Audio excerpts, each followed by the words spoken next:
রমজানের শুরু থেকে একটি অভিযোগ ছিল যে বন্দরের বহিনোঙ্গরে এবং কর্ণফুলীর মোহনায় যে সমস্ত লাইটারের জাহাজ রয়েছে সেই লাইটারের জাহাজগুলোকে আমদানিকারকরা ভাসমান গুদাম হিসেবে ব্যবহার করছে, অর্থাৎ এক ধরনের কৃত্রিম সংকট তৈরি করে বাজারে অস্থিরতা সৃষ্টি করার চেষ্টা করছে পণ্য খালাস না করে। সে ধরনের একটি অভিযোগ ছিল। সেই অভিযোগের পরিপ্রেক্ষিতে মূলত নৌ পরিবহন মন্ত্রণালয় এবং এই সংশ্লিষ্ট কর্তৃপক্ষ যারা এই ব্যাপারগুলো তদারকি করেন তারা একটি নির্দেশনা দেন যে ৭২ ঘন্টার মধ্যে যে সমস্ত লাইটারের জাহাজে ভোগ্যপণ্য রয়েছে এবং অয়েল ট্যাঙ্কারে যে সমস্ত তেল রয়েছে সেগুলো ৭২ ঘন্টার মধ্যে খালাস করে বন্দরের যে এরিয়া, বন্দরের যে এলাকা সেটি ত্যাগ করতে হবে। এরকম একটি নির্দেশনা দেওয়ার পরেই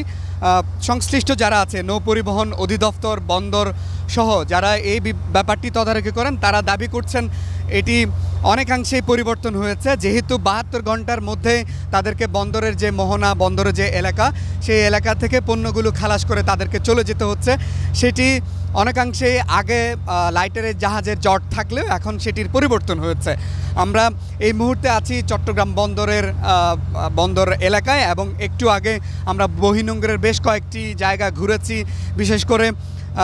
নৌ পরিবহন অধিদপ্তরের একটি মোবাইল টিম এখানে কাজ করছে এবং তারা মূলত তদারকি করছেন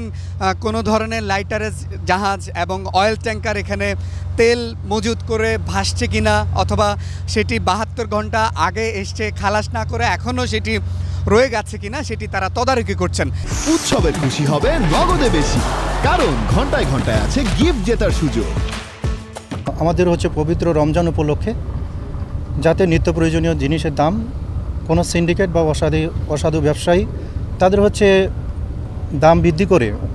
অত্যাধিক মুনাফা অর্জন না করতে পারে, সেই হিসেবে শিপিং ইন্ডাস্ট্রির ক্ষেত্রে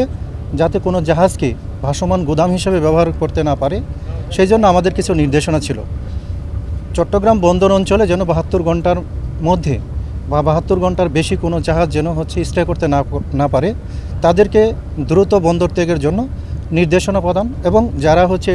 রুলস রেগুলেশন ভায়োলেশন করছে তাদের বিরুদ্ধে আইনানুগ ব্যবস্থা গ্রহণ করা। এক্ষেত্রে এছাড়াও অনিবন্ধিত নৌযান যেগুলো আছে সেগুলোর বিরুদ্ধে আইনানুগ ব্যবস্থা গ্রহণ করছে, আপনারা দেখছেন। এছাড়াও নৌযান এবং নাবিকদের সেফটি এবং সিকিউরিটি এনশিওর করার ক্ষেত্রে যেগুলো ডিফিসিয়েন্সি ছিল, ত্রুটি বিচ্যুতি ছিল, সেগুলো দ্রুত দূর করার জন্য নির্দেশ দেওয়া হয়েছে, পাশাপাশি কিছু জরিমানা করা হয়েছে। লাইটারেজ অনেক কম, তারা চলে গেছে এবং আমরা নারায়ণগঞ্জে গত 2-3 দিন আগে নারায়ণগঞ্জে মোবাইল কোর্ট করেছি, সেখানে আমরা দেখতেছি জাহাজগুলো লাইটারেজগুলো দ্রুত তাদের পণ্য খালাস করতেছে। আমার মনে হয় যে আমাদের অবস্থার উন্নতি প্রোগ্রেস খুবই ভালো। এটির মাধ্যমে মূলত তারা যেটি চেষ্টা করছেন যে বাজারে এক ধরনের তেলের এবং অন্যান্য যে সমস্ত ভোগ্যপণ্যের এক ধরনের কৃত্রিম সংকট সৃষ্টি হয় সেটি যাতে না হয় সেই ব্যাপারটি জন্য তারা মূলত তদারকি করছেন এবং তারা বলবার চেষ্টা করছেন যে তাদের সেই তদারকি এবং মন্ত্রণালয়ের যে নির্দেশনা সেটির পরে সেই অবস্থার অনেকাংশে পরিবর্তন হয়েছে এবং যে সমস্ত লাইটারের শিপগুলো পণ্যবাহী বহন করে বহিনোঙ্গর থেকে বন্দরের বিভিন্ন জেটিতে তারা অন্যান্য ঘাটগুলোতে, কর্ণফুলীর অন্যান্য ঘাটগুলোতে তারা খালাস করত, সেই অবস্থার অনেকাংশে পরিবর্তন হয়েছে এবং তারা দাবি করছেন যে রমজানকে কেন্দ্র করে যে সমস্ত ভোগ্যপণ্যর প্রয়োজন হয়, চাহিদা থাকে, সেগুলো পরিস্থিতি স্বাভাবিক থাকার কারণে সেগুলো সরবরাহ স্বাভাবিক রয়েছে এবং অনেকাংশে বাজারে অস্থিরতা তৈরির সংখ্যা যেটি হয়েছিল সেটি কমেছে এবং কমবে সামনেও, সে দাবি তারা করছেন। আমরা একটু আগে দেখেছি মোটা দাগে 7 থেকে 8টি জাহাজকে তারা পরিদর্শন করেছেন এবং সেখানে সেফটি সিকিউরিটি ঠিকঠাক আছে কিনা, যে সমস্ত জাহাজ চালক তারা সেফটি এনশিওর করে তারা জাহাজ চালাচ্ছেন কিনা, অথবা বহিনোঙ্গর থেকে অথবা যেখান থেকে তারা পণ্যগুলো সংগ্রহ করে এখানে খালাসের জন্য এসছেন সেই সময়সীমা কদ্দূর, ৭২ ঘন্টা আগে তারা এসছেন কিনা, নাকি ৭২ ঘন্টা পার হয়ে গেছে, অথবা ৭২ ঘন্টার মধ্যে তারা খালাসের জন্য তারা যে শিডিউল সেটি তারা নিয়েছেন কিনা সেই কাগজপত্রগুলো তারা চেক করছেন এবং সেই চেক করার মাধ্যমে বাজারে যে অস্থিরতা সেটি তারা বন্ধ করবার জন্য এক ধরনের চেষ্টা করছেন, সেই দাবি তারা করছেন। তো সব মিলিয়ে এই যে অভিযান, সেই অভিযানে এখন পর্যন্ত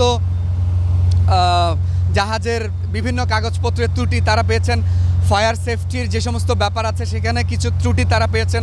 নাবিক যারা জাহাজ পরিচালনা করেন তাদের কিছু ত্রুটি তারা পেয়েছেন। এই অভিযোগে 4টি জাহাজকে 1,35,000 টাকার মতো জরিমানা তারা করেছেন এবং তারা বলছেন এই যে তদারকি, সেই তদারকির ফলে একদিকে যেমন জাহাজগুলো একটা নিয়মতান্ত্রিক প্রক্রিয়ার মধ্য দিয়ে চলবে, অন্যদিকে যে জাহাজগুলো বিভিন্ন উৎস থেকে পণ্য নিয়ে তারা এখানে খালাসের জন্য আসেন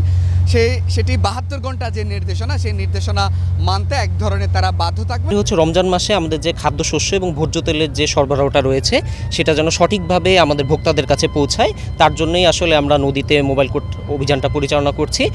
আমরা হচ্ছে যে খাদ্যশস্য এবং ভোজ্য তেলের যে লাইটার ভেসেলগুলো পাচ্ছি সেগুলি যেন একটি নির্দিষ্ট সময়ের মধ্যে এখান থেকে চলে যায়, তাদের গন্তব্যে চলে যায়, তার জন্যই আসলে তাদেরকে সচেতন করা এবং হচ্ছে তাগিদ প্রদান করার জন্য এসেছি। একটা আমাদের পরিপত্র রয়েছে যে 72 ঘন্টার মধ্যে বন্দর এলাকা তাদেরকে ছেড়ে চলে যেতে হবে যার যার গন্তব্যে। এছাড়াও আমরা হচ্ছে আমাদের যে নাবিকরা এবং মাস্টার এবং ড্রাইভার যারা হচ্ছে জাহাজ পরিচালনা করছেন তারা proper safety and security maintain করে চলছেন কিনা সেটাও আমরা আমাদের ISO আইন অনুসারে, অধ্যাদেশ অনুসারে আমরা হচ্ছে আজকে সেটা পর্যবেক্ষণ করেছি। এতে আমরা হচ্ছে 4টি জাহাজকে তাদের হচ্ছে পর্যাপ্ত সিকিউরিটি মেনটেন না করার কারণে আমরা উক্ত অধ্যাদেশের 56 ধারায় এবং 66 ধারায় তাদেরকে 4টি মামলা করা হয়েছে এবং 1,35,000 টাকা জরিমানা প্রদান করা হয়েছে। আমরা একটু আগে দেখেছি মোটা দাগে 7 থেকে 8টি জাহাজকে তারা পরিদর্শন করেছেন এবং সেখানে সেফটি সিকিউরিটি ঠিকঠাক আছে কিনা, যে সমস্ত জাহাজ চালক তারা সেফটি এনশিওর করে তারা জাহাজ চালাচ্ছেন কিনা, অথবা বহির্নোঙর থেকে অথবা যেখান থেকে তারা পণ্যগুলো সংগ্রহ করে এখানে খালাসের জন্য এসছেন সেই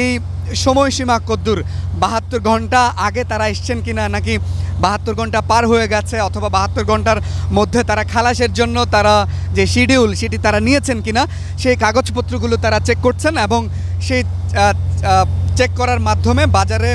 যে অস্থিরতা সেটি তারা বন্ধ করবার জন্য এক ধরনের চেষ্টা করছেন, সেই দাবি তারা করছেন। তো সব মিলিয়ে এই যে অভিযান, সেই অভিযানে এখন পর্যন্ত জাহাজের বিভিন্ন কাগজপত্রের ত্রুটি তারা পেয়েছেন, ফায়ার সেফটির যে সমস্ত ব্যাপার আছে সেখানে কিছু ত্রুটি তারা পেয়েছেন, নাবিক যারা জাহাজ পরিচালনা করেন তাদের কিছু ত্রুটি তারা পেয়েছেন। এই অভিযোগে 4টি জাহাজকে 1,35,000 টাকার মতো জরিমানা তারা করেছেন এবং তারা বলছেন এই যে তদারকি, সেই তদারকির ফলে একদিকে যেমন জাহাজগুলো একটা নিয়মতান্ত্রিক প্রক্রিয়ার মধ্য দিয়ে চলবে, অন্যদিকে যে জাহাজগুলো বিভিন্ন উৎস থেকে পণ্য নিয়ে তারা এখানে খালাসের জন্য আসেন সেটি 72 ঘন্টা যে নির্দেশনা, সেই নির্দেশনা মানতে এক ধরনের তারা বাধ্য থাকবেন, যেহেতু তারা পরিদর্শনটা অব্যাহত রেখেছেন। তো সব মিলিয়ে চট্টগ্রাম বন্দর এলাকায় যে নৌ পরিবহন অধিদপ্তর যে অভিযানটি, মোবাইল কোর্টটি তারা পরিচালনা করছেন এবং এর সাথে কোস্ট গার্ড এবং নৌ পুলিশ তাদেরকে সহায়তা করছে। আপাতত এইটুকুনি ছিল আমার কাছে চট্টগ্রামের বন্দর এলাকা থেকে নৌ পরিবহন অধিদপ্তরের যে আভিযানিক দল এখানে অভিযান চালাচ্ছে ভোগ্যপণ্যের যে কোনো ধরনের কারসাজি এবং ভাসমান গুদাম হিসেবে মূলত যারা এটি কারসাজি করার অপচেষ্টা করছেন সেটি বন্ধ করার জন্য তাদের যে অভিযান তার সবশেষ খবরাখবর। Mujibul Haque, DBC news, Chittagong.